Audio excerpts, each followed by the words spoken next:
지금 진행 중인 재개발, 재건축 사업들이 사실상 마지막 기회일 가능성이 높다고 전문가들은 보고 있어요. 이런 상황에서 신축 아파트 가격은 정말 미친 듯이 오르고 있고 서민들의 내 집 마련 꿈은 점점 멀어지고 있죠. 그러다 보니 신축이 너무 비싸니까 상대적으로 저렴한 재개발, 재건축 물건을 먼저 잡으려는 투자자들이 엄청 늘고 있어요. 김재경 소장님은 정부 지원 기대하지 말고 각자 도생 자세로 시장에 접근해야 한다고 강조하셨어요. 정부가 재개발, 재건축을 막 밀어줄 거라는 기대는 비현실적이지만 역설적으로 지금 사업들의 희소 가치는 더 높아지고 있어요. 왜냐하면 신축에 대한 기대감이 올라가면 재개발, 재건축 수요도 같이 올라가는 게 부동산 시장의 자연스러운 흐름이거든요. 근데 여기서 중요한 건 모든 재개발이 다 성공하는 게 아니라는 거예요. 그래서 옥석 가리기가 그 어느 때보다 중요해요. 예전에는 재개발 추진이 플랜카드만 붙여도 억 단위로 뛰었는데 지금은 조합 설립인가 나도 가격이 그대로인 곳도 있어요. 이제 투자자들은 단순한 재개발 호재가 아니라 용적률, 대지지분, 실제 사업 진행 가능성을 꼼꼼히 따지기 시작했거든요. 실제로 옥석 가리기에 성공한 강남권 재건축이나 강북 주요 재개발 지역은 지금도 놀라운 속도로 오르고 있어요. 김재경 소장님은 싸고 좋은 건 없다면서 저평가라는 말에 현혹돼서 검증 안 된 물건에 투자하지 말라고 하셨어요.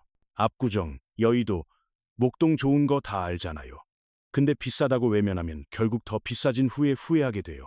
반면에 저평가됐다고 믿고 들어간 곳이 만년 저평가로 남는 경우가 훨씬 많다는 것도 꼭 알아야 해요. 실제로 좋은 물건 가진 사람들은 팔 생각이 없고 애매한 물건 가진 사람들만 불안해서 전문가 찾는 게 현실이에요. 결국 재개발, 재건축의 핵심은 신축 아파트가 될 가능성 높은 물건을 상대적으로 저렴하게 선점하는 거예요.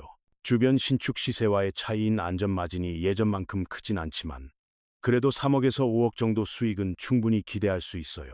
물론 더 큰 수익을 원하면 초기 단계 사업지에 투자해야 하는데 그만큼 사업이 엎어질 리스크도 같이 감수해야 해요. 분담금이 8억, 10억 이렇게 튀어나오면 조합원 반발로 사업이 산으로 가는 경우가 실제로 꽤 있거든요. 그래서 대박 노리다가 깡통 차는 것보다 확실한 수익을 안전하게 가져가는 게 현명한 투자라고 소장님은 계속 강조하세요. 주식이나 코인에서 알트코인으로 300% 수익 노리다. 다 잃는 거랑 재개발 묻지마 투자는 본질적으로 같은 위험이에요. 그렇다면 실제로 신축될 가능성 높은 서울 재개발, 재건축에 투자하려면 최소 얼마가 필요할까요? 김재경 소장님 말씀으로는 지금 인서울 기준으로 최소 2억에서 3억이면 충분히 진입할 수 있대요. 대표적인 예로 상계 뉴타운의 상계 1구역. 2구역은 사업 속도도 빠르고 투자 진입 장벽이 상대적으로 낮아요. 상계 1구역은 이미 관리 처분 총회까지 마쳤고 상계 2구역은 2026년에 관리 처분 총회를 앞두고 있어요. 이런 단지들은 입주까지 5년에서 6년 정도 예상되고요.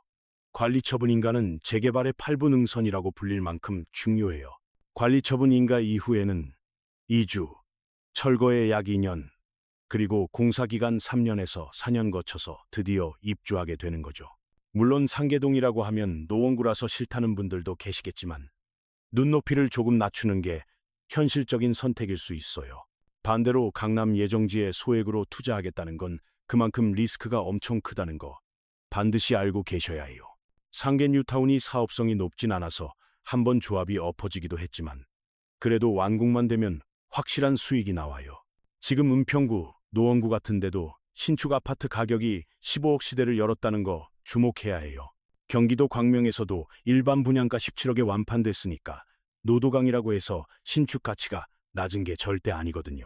계산해보면 3억 투자하고 분담금 7억 납부해서 총 10억 들더라도 완공 후 15억이면 5억 순수익이 나는 거예요. 3억 투자로 5년 만에 5억 버는 거 수익률로 따지면 약 250%에 달하는 훌륭한 성과거든요. 게다가 상계동은 2021년 전고점 대비 3억 빠진 상태라서 지금이 오히려 좋은 매수 타이밍일 수 있어요. 전고점만 회복해도 수익이고 마포나 성동구처럼 전고점 돌파하기 시작하면 플러스 알파 수익까지 기대할 수 있죠. 이렇게 안전한 투자처가 있는데 굳이 대박 노리면서 리스크 감수할 필요 있냐고 소장님은 반문하세요. 결국 지역에 대한 고집을 못 버리거나 제대로 공부 안 해서 좋은 기회 놓치는 경우가 대부분이에요. 실제로 전문가 상담받으러 오시는 분들한테 리스크 설명해드리면 대부분 안전한 물건으로 방향 전환하시거든요. 근데 공부 없이 막연하게 부동산 중개인 말만 믿고 투자하는 분들이 아직도 너무 많아서 안타까워요. 투자해서 버는 것도 중요하지만 잃지 않는 게 더 중요하다는 게 김재경 소장님의 핵심 투자 철학이에요. 한편 소득은 높은데 자산이 적은 분들한테 재개발, 재건축은 대출 규제 피해서 미래에 베팅할 수 있는 좋은 대안이에요. 6, 7년 뒤에 준공될 물건을 미리 선매수해 놓는 건 일종의 청약 당첨이랑 비슷한 개념으로 접근할 수 있거든요. 40대 중반의 아이도 키우면서 실거주용 집이 필요한 무주택자도 재개발 투자 충분히 가능하다고 전문가는 말해요. 핵심은 내가 어디까지 감내할 수 있는지 정확히 파악하고 그에 맞는 투자 전략을 세우는 거예요. 재개발, 재건축 투자에서 제일 중요한 건 자기 라이프 사이클을 고려하는 거라고 김재경 소장님은 강조하셨어요.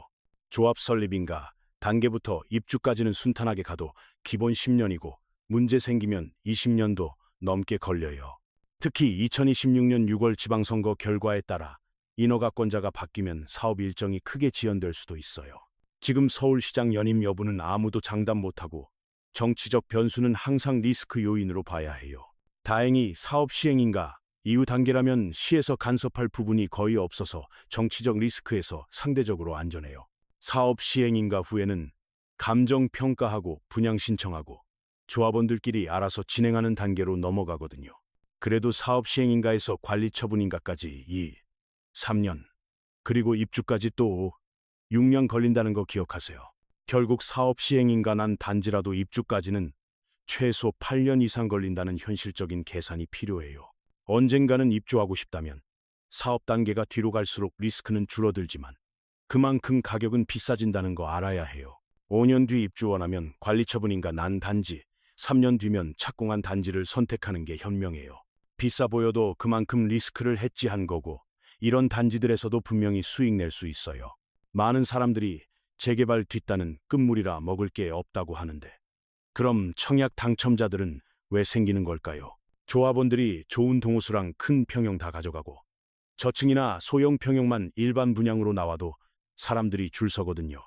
요즘 로또 청약 아니더라도 광명처럼 고분양가에도 완판되는 건 신축 희소 가치가 그만큼 크기 때문이에요.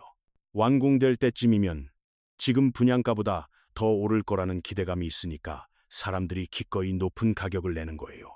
2026년부터 공급량이 급감하면서 부동산 시장 전체가 오를 거라는 전망이 이런 투자 심리를 뒷받침하고 있어요. 그래서 재개발, 재건축은 청약 당첨이 어려운 사람들한테 내 돈으로 입주권을 직접 사는 방법이 될 수 있어요. 뒷단이라서 안전마진이 2, 3억 정도로 적더라도 그 수익을 확실하게 가져갈 수 있다는 것 자체가 큰 가치예요.